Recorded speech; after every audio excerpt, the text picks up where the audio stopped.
So I did you got on my case because I did the video on the 3-day scope carbine course. I called it long distance shooting. You sure did. And you're like, don't call it long distance shooting. It's not long distance shooting. Exactly. Okay. So what is it?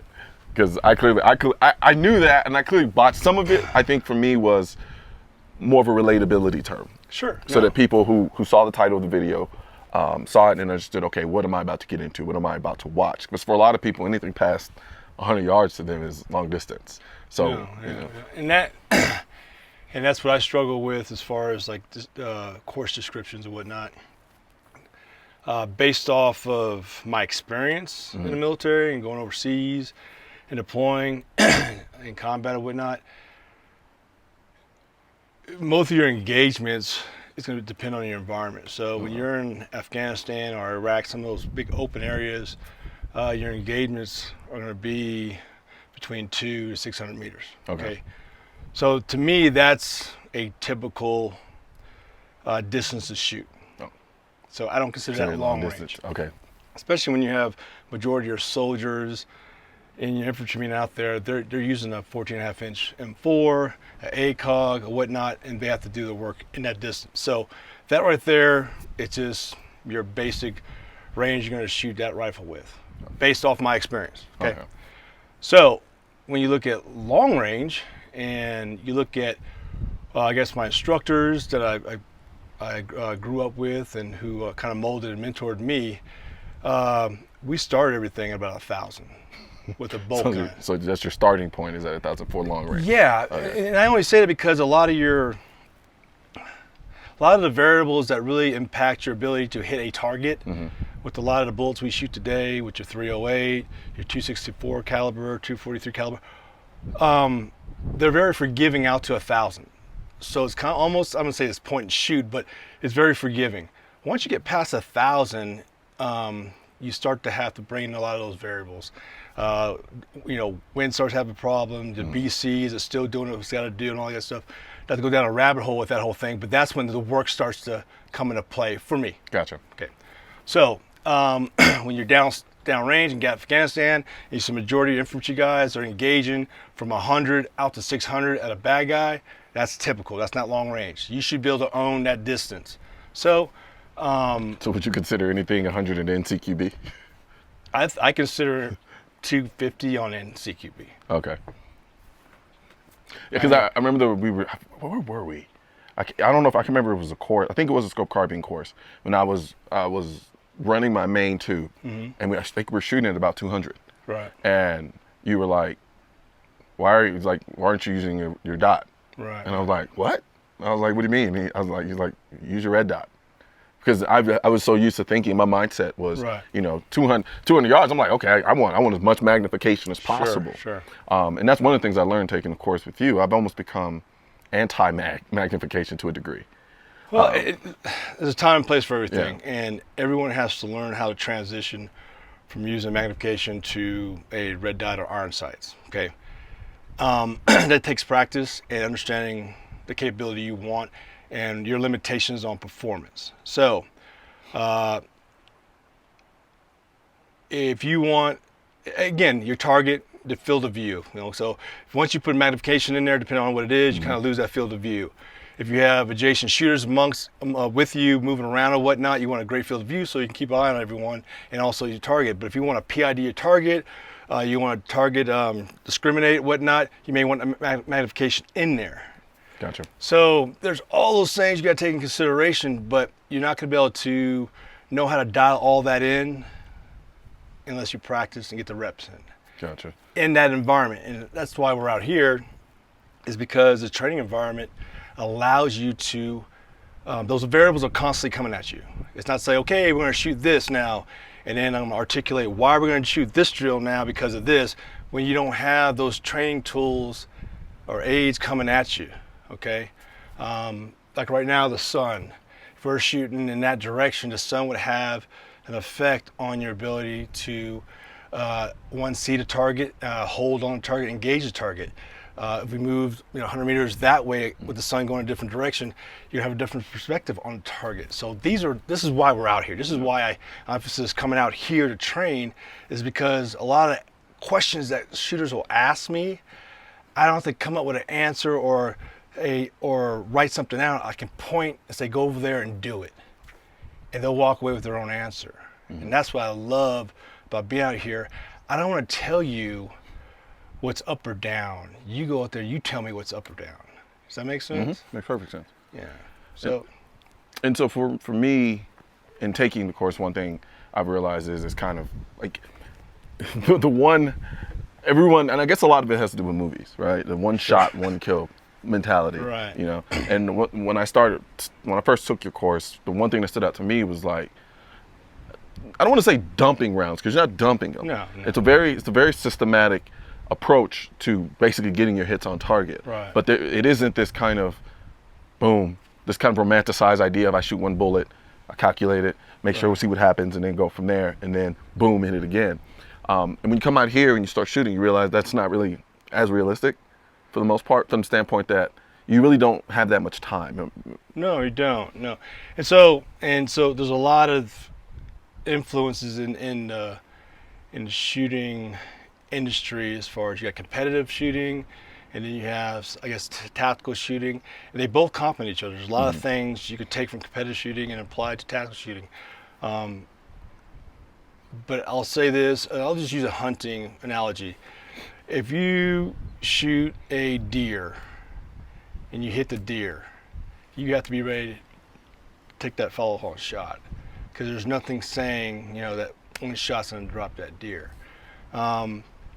So I guess when people come out here to shoot, my thing is to be able to take them follow-on shots. In order to build real trigger control and all that things, it's reps. So squeezing trigger one time and shooting, you may learn that discipline or have that habit from a competitive standpoint. That may be the discipline in that shooting genre. But when you go to a tactical mindset, you're going to shoot until you get desired effects, and you have to keep in mind that target is a moving target. It's not going to sit there. At least I wouldn't. So it's just a matter of shooters be able to move, get in a position, engage a target, and put multiple rounds on target, maintaining all those marksmanship skills and so on and so forth. So it takes practice, and then reading feedback. Holy cow. It just, did I hit the target or did I miss the target? Yeah. And if I did miss the target, what do I got to do to make those adjustments without someone telling you behind your back, not a spotter, but you're making all those adjustments on the fly. And so it just takes practice.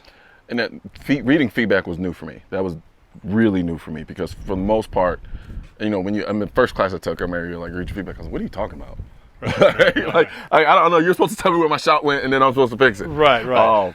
But so for people who don't understand the concept of reading feedback, what does that mean? Basically is you're shooting at a target and calling your shot results. Basically, did I hit the target? Where did I hit the target? Did I miss the target? Where did I miss the target? And what do I do about it? And so when you shoot, the follow through is answering those questions and executing immediately. So I'm not a fan of shooting paper for tactical training. Understanding competitive paper, that's fine, nothing wrong with it.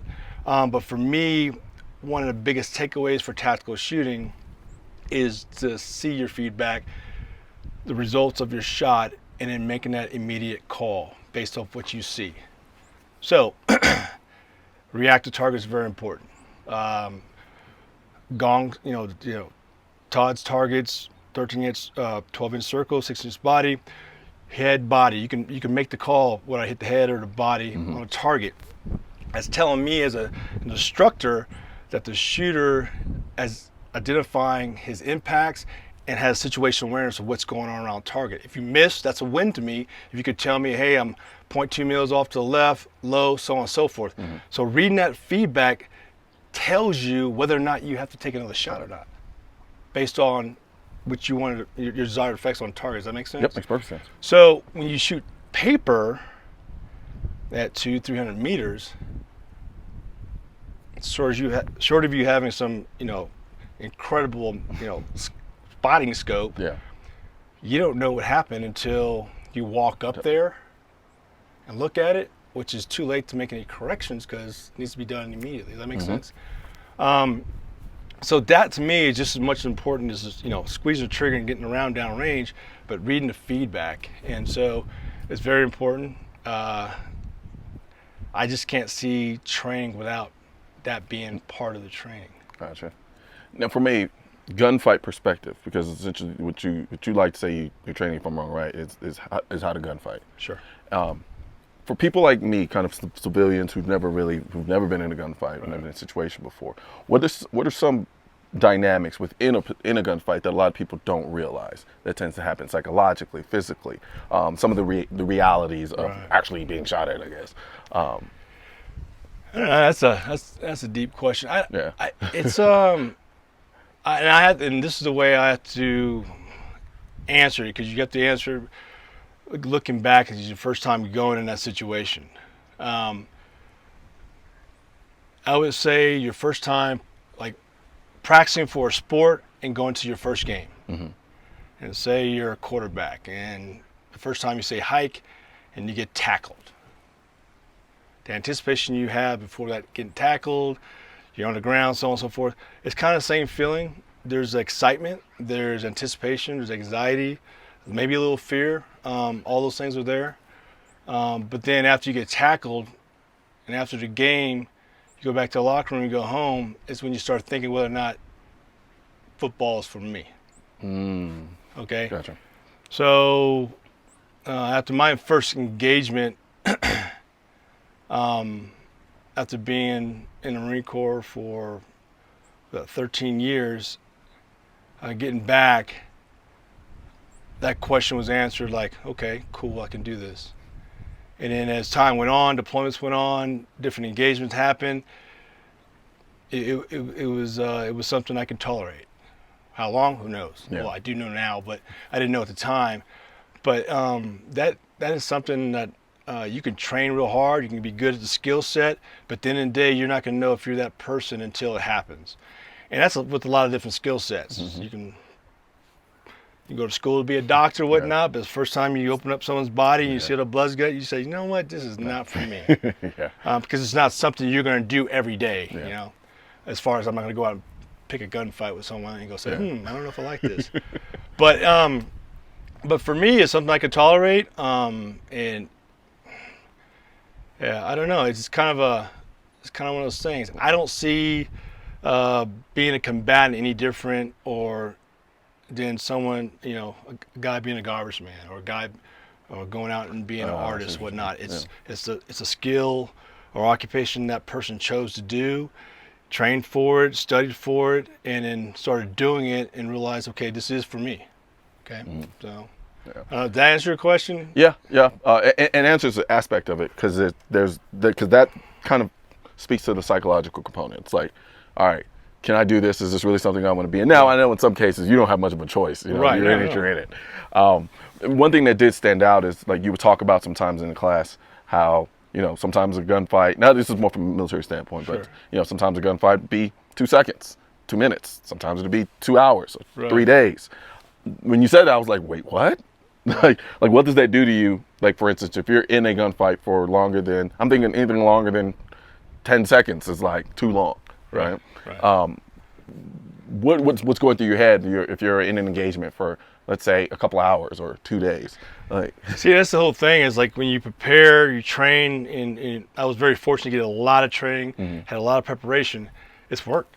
You're working. Yeah. And obviously, the longer it goes, the more it can be draining, so on and so forth. But it's work, and you're relying on your teammates, you're relying on different resources to come in, whether they come in or not.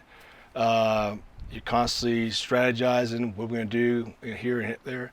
It's work, and so for me, it was always it's staying in the game, staying in the fight. What's next? What can we do better?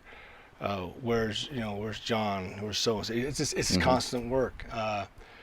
I don't think. I mean, you're not sitting there, crap. It's a gunfight. What are we gonna do? I mean, if that's going through your head, then the preparation wasn't done. So, well, these are questions that haven't been asked before. Yeah. But again, I don't see it any other like a day at work. Gotcha. So here's some questions that I know I've asked you and annoyed you with multiple times because I'm constantly texting you and calling you like, hey, right?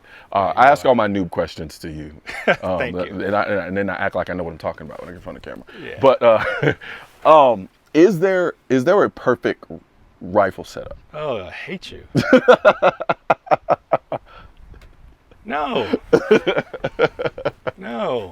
Because when I won't say when I first got into guns, but when I kind of went down the rabbit hole a lot further, I started trying to figure out, all right, can I build this perfect setup? Is there this perfect setup in a rifle that I can have that I know can do any and everything whenever I need it to do? And so as I'm learning, as I take these courses and I go along, I'm realizing, it's really kind of situation specific for the most part. But I'm going to ask you another question you're going to hate. If you only had to have one rifle and you could set up however you wanted it to, you don't know what type of engagement you're going to be in, you don't know what type of situation you may find yourself in, but you can set it up however you want it to. I'm asking you this on the spot, but ideally, how would you set that up? Now, I know that's kind of unfair because there are probably going to be people who watch this and then take your word as gospel and say, this is exactly what I'm going to do. I'm going to copy it verbatim. But just some of the things you would take into consideration if you were forced with that task. It is a stupid ass question. No, I can honestly be honest with you. I would be changing my setup as I'm walking out the door. Fair enough. I would have a backpack full of tools and parts and accessories, and I'll be constantly changing it. Yeah. Like I said, if you walk in my house, you're stepping over gun parts everywhere because I'm constantly going down that rabbit hole. How can I, optimize this rifle setup? At the end of the day, what I take consideration with a rifle is one, weight. My days of carrying heavy stuff is over. So I'm always going to look, okay, how can I go with as little as possible, but making sure that I have an optimal capability. And the capability I'm looking for, and go back a little bit. Capability is the first thing you should list out or write out when your rifle setting up your rifle. And your capability is going to come from looking at your environment. So here, because of the thick foliage and in an open area, I got to be ready for that nice close shot, but then also take it out as far as the eye can see. Yeah. I mean, you can go down a rabbit hole with that too, but just those you want to look near far. So that's why I come to accustomed to having a magnified optic and an offset capability. Yeah. Length of barrel and what bullet you're going to shoot. Then you go down another rabbit hole. So I can tell you what I've gotten. Like my preferences have completely changed. Okay. I used to be kind of big on 16-inch barrel setups. Now, just from taking your course and all the other experiences I've had, I'm more inclined to think somewhere in the range of ideally 11-inch, and a lot of it due to what I've been able to see from the capabilities of, say, my 6-hour Virtus, the 300 Black. Because I remember when I was talking to you about possibly bringing that, and I was like, I don't know, for the Recce course, it might not be enough. I know you people are largely going to be running magnified optic. You're like, no, bring it. Bring it. Come see what the limitations are. Right. And I'm not gonna lie to you, I was surprised what I was capable of doing with that thing. Sure.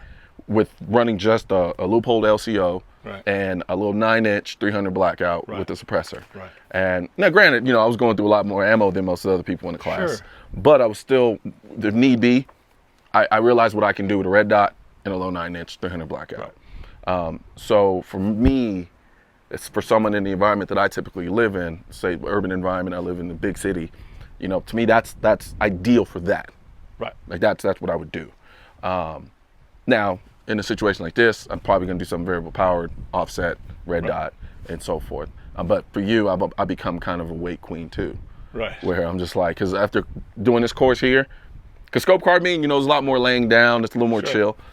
coming out the Recce course, walking over the rocks, the elevation, the hills. I mean, after a while with the backpack, plus and you're thinking, okay, ammo, how much ammo I want to bring, how much size backpack. Okay, now you got to think about this gun that I'm working. I'm like, okay, yeah, like. Like I said, it's a thinking person's game, and you just gotta. But at some point, you gotta stop the table and say, hey, this is what I'm gonna roll with, and master it. So that's why I said bring your 300 blackout out, and yes, past a certain point, that bullet's gonna struggle. Past a certain point, it's gonna be hard for you to, hold on your target, and so on and so forth. You don't have any adjustment for wind. So, but at the end of the day, if you shoot it in that environment, you'll learn your limitations and you know what you can and can't do. Mm-hmm. But there's always a fix. So if you're at one position and you're shooting at 300 meters and you're struggling, the course is just not about shooting. It's about moving to points of domination. So get your ass up and move closer to your target using cover and concealment so you can get those rounds on target. So there's always an option there. The option may not be optimal, but there's an option. But it makes you think about, okay, what do I have to do if I have to go with this setup? And at the end of the day, a person that masters one setup, really masters it, is a person to deal with. You don't want to deal with. Yeah, you get on me about that a lot because I'm constantly switching. Yeah, you're never really going to get really good at it. One of my instructors, Todd Hodney, he would love for people to say you can't do something with a certain bullet, weapon setup, barrel length, whatnot, because to him that was always a very appealing conversation to have because he wants to go out there and prove you wrong. Mm-hmm. But in the process of doing that, you're learning so much about capability of the rifle setup, scope, whatever he may be doing. And so I kind of fell in love with that process of don't believe everything you read, a form, or that's great, take the information for what it is, but until you go out there and run it and test it yourself, you're really not going to have any personal testimony of what you can and can't do. And I like to have that. Yeah. And I get that a lot from people who come in with different setups because I get to watch them do it. And so I have firsthand knowledge of experiencing, but then at the same time, I get to assist in that process, So at the end of the day, you'll probably see me out with a cart with a bunch of yard sale stuff, and I'm going out there, and I'm always be changing it up. It's I enjoyed. Industry has grown so much over the last 20 years. There's so many options out there, and as individuals, I think we just use your imagination and do what you want to do, but then take the time to whatever you build as far as a rifle setup, to go out there and run it, and know from your experience how it runs, the capabilities, so on and so forth. Gotcha. Now, you did mention something about optics, right? And I'm going to go into this because I remember the first time I took a course, you were talking about your Tremor 3, and I was like, this guy's a psychopath. When I first saw the I actually saw the reticle, and I was like, what the hell is this? I know it's not the only reticle you use, but what is it about the Tremor 3? I've learned to love it personally, largely because I feel it is and you may disagree or agree with this, I feel like it is kind of a one-man army reticle. Yeah. From the standpoint that I may not have mastered the math behind everything. Right. But once I understand what the optic does and what it's capable of, I can put myself in a position to get on target at within reasonable distances without much thinking involved for the most part. What is it about the Tremor 3 for you that you tend to lean towards it, especially from a scope carbine standpoint? I would say with the Tremor 3, and it's because I had the opportunity. I know where the Tremor 3 evolved from. Gotcha. Okay, it came from the sniper community, but the person who developed it is a person who is compassionate about shooting, but also about making things simple. Like I said, Todd Hodney, he gave birth to that doggone reticle, and he made it so the information to be obtained by the shooter can be done very quickly and done very simply. It doesn't take a rocket science to figure everything out. So with the reticle, you have 1 unit of measure with the mills. They're broken down. The reticle's laid out really nice for the eyes to see, in my opinion. Then you have the wind dots, okay, the time of flight. I don't teach long range. You know, I try to say it all the time. If you look at my website, there's nothing that says anything about long range. However, the engagements that I was subjected to during my time in the military were from, like I said, 100 out to 1,000 meters, okay? Now that was, you're engaging with the M4, M14, whatever.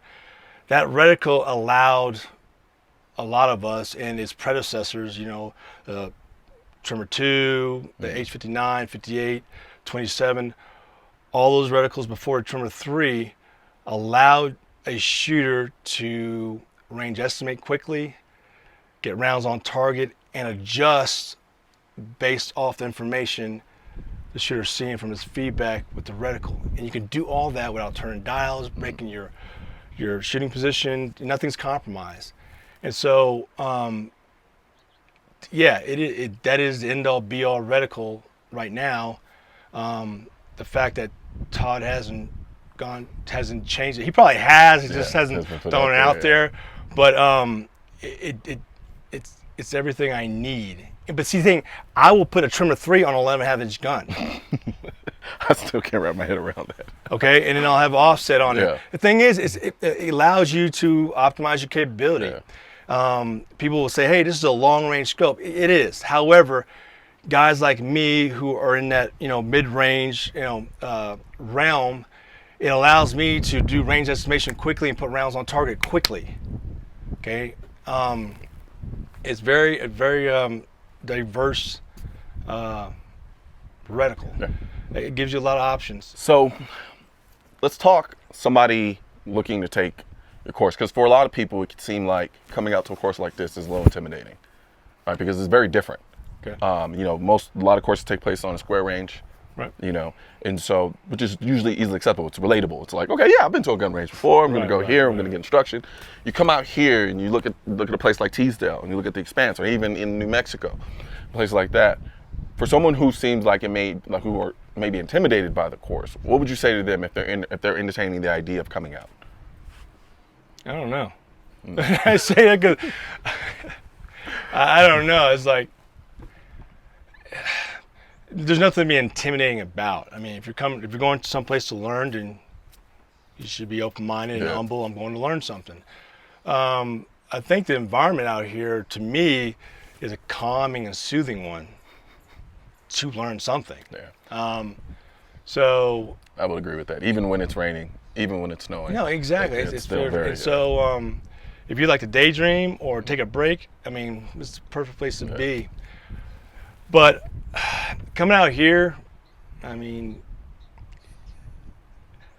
you learn so much. And if I had a time in the course to ask each individual what were your big takeaways, there would be a lot. And the shooters would not be able to articulate everything in words. And that's what I like about the place. Come out. And just, there is some unknowns, don't get me wrong, there is some unknowns, but don't let that intimidate you. Let that be the appealing factor. Is like, okay, what's out there what am I gonna walk away from training in this environment? That should be your lead in question why you wanna come out here. Yeah, I could say for myself coming out here, you kind of have to shift your mentality a little bit. I don't wanna say you're coming out here to fail or to struggle, but you will see the limitations of whatever it is that you bring out here. Sure. And if you approach it from I'm going to go out there and I'm going to beast this course, then you're probably not going to be too happy. No. But if you come to it saying, all right, this is the setup that I have, this is the gun that I've run. Right. And I was like, I want to learn as much, not only about my capabilities and improving those capabilities, but in also learning the limitations of my setup and what I should change and what I want to keep the same, and reinforce some things that I think are right, or change the things that I thought were right but were essentially not right. Right. This is the course to do it for me. At least that's been my experience. You know, certain, even the smallest things. It's like the idea of having a foregrip. on the rifle, right? So in my mind, I'm like, oh, this is perfect. Get in, pull it in, great. And then I come out here, and I remember you were like, you're gonna want to take that shit off. And I was like, why would I do that? It's perfect. And I come out here and I'm trying to shoot off a barricade or something like that, and I'm like, God, this stupid foregrip is getting on my nerves. Right. And so then now you don't even have to say anything. I just take it off. And to each his own, right? Sure. But I do think that don't let the visuals fool you. I think I make it a point to try to come out every year at this point because of how relaxing it is, and it kind of pulls me away from the city. So personally, if you're someone thinking about it, I think it's probably if you were around doing this when I first got into guns, I probably would have just saved up my money. Honestly, I'm not gonna lie to you. Right. Saved up my money and then came out here. Right. Fortunately, because I kind of progressed from square ranges and being able to come out to this, I know the difference. Right. So if you do that, just know you're gonna be spoiled. You won't be able to go back. No, I guarantee it. And it's not me, tooting my own horn, but if you have established the basics of manipulating an AR platform and shooting, being safe, whatnot, it's time to come out here. Yeah. Because once you come out here, we're really going to stretch the mind and the body, and in regards to fire maneuver, and just thinking. Yeah. And that's what people, gunfighting is a thinking man's game. And so you have to have that environment that throws things at you, for one, and you have to think. And you see it out there. Guys try to run from point to point and just run, and all of a sudden they find themselves halfway run to the next point of domination. Like, oh, wait, I can't go this way. Yeah, if you would have took a second and looked and came up with a plan, you would have, made a more correct decision. So get your basics down. Make sure you're safe. Know your rifle setup, at least the basics of it, and the scope and everything, and then come out. Yeah. Come out, and then I only say that because I get excited when people come out, because I get to see them start thinking and figure out how they want to do things. Yeah. And I enjoy that about seeing 5 to 8 people come out to a course, and they're figuring things out. They're adjusting their gear. You see the nylon getting thrown here, thrown there. This pack was cool because it's big and it looked good in the mirror in the house, but no, I'm getting rid of it. I'm getting something smaller, or but that's their call, not mine. Yeah. And it's based off what their experience out here, the capability. It's like, nah, it's too much. It's a good point about the bag that you made it too, because I remember you were talking to me about my bag. I was running the Vertex Gamut Overland, which is a bigger bag. Right. Ideally, because you were like, you need to get a smaller bag. And you're right, because if being out here in a situation like this, I probably would go with a smaller bag, because everything I needed, like you think you need a lot of stuff, right? Theoretically speaking, you really don't. But for that particular, and that was the beautiful thing I love about the course too, is I came out here with the mentality of, I'm going to bring my urban environment setup. Yeah. Right? And so I needed a rifle that could fit in that bag. Right. Which is good in an urban environment setup for that concealability standpoint. Right. Out here, I loved it. It was durable. It worked, but it was big. Yeah. Right. And clunky and had a lot of pockets. So it kind of took away from the efficiency a little bit. Right. That I would have gotten from, say, smaller Vertex bag or sling bag of sorts. Right. That I have. So for me, that's one of the things, even notwithstanding the gun aspect, but your gear setup and stuff like that. Definitely. You learn a lot about that just by trial and error, pretty much. No, and that's the whole thing. You're learning a lot about it, but I'm not there preaching to you. Yeah. You're putting it on, and then we're moving from point to point to point. Yeah. And as you move, you figure out life expectations, or not life expectations, but life has a tendency of, as you're walking through it, to tell you what's up. If you start hurting because your shoulder straps, or you're walking through some white willow and it's pulling your bag, then you're going to tighten up straps. Or if you find you do take your rifle out of the bag and you have all this excess slack and there's no cinch straps on it, then okay, I need to get, all those things are going to be thrown at you based off of you running through the course with it. You can't read about it, you can't really look at it and anticipate it until you've gone through all this stuff. Absolutely. So with that being said, what's going on in the future? What courses or special things that you have coming up? Well, it's hard. Well, there's so many different things that I would love to teach. Because like I said, I had a lot of opportunity in my former career, whatnot.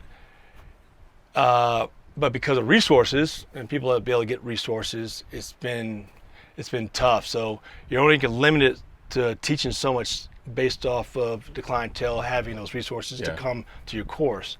For a while, the Tremor 3 was an issue. I was loading scopes out, but now everyone that comes to class has their own Tremor 3 scope. So I just want to point something out, because I see a lot of comments sometimes when I post some of these videos, and people are like, a lot of people can't afford to come out to these courses or get those things. Right. And I think sometimes people misconstrue it as you just saying, okay, no, I just go get this expensive thing. Right. It's like, no, it's just kind of the reality is what reality dictates. Right. So like, I guess if you were going to teach a night fighter course of sorts, right. if you don't have night vision, then what can you do? Right. And so I just want to kind of point that out, because there's some people who think that these are just expensive for the sake of being expensive. Right. No, and I don't think, and it's not the case. Well, I'll go down a little bit of a rabbit hole. What I love seeing, what I laugh at, is the guy who has 6 or 7 $3,000 gun setups, but then won't train, or says he can't afford to train. Sell half your shit and then go train. But I digress. Going forward for me right now, because kind of listen to the industry of how things are going as far as people buying stuff. If I could teach one thing all the time, it would be night vision course. Okay. That is my gig. However, it's hard to do it. I've done a few in the past, but it's just the resources. Yeah. Now, listen to feedback from emails and whatnot. Over the last 5 years, people have invested in night vision goggles. I mean, hell, you've been telling me the whole time that, and I've been like, it really came down for me is prioritizing. No, like, what did I find important, right? Yep. Because I'm gonna find the money to spend on it one way or another. Yeah. I just never prioritized the night vision side of it until now. So going forward, right now, I'm working with a few people on building ranges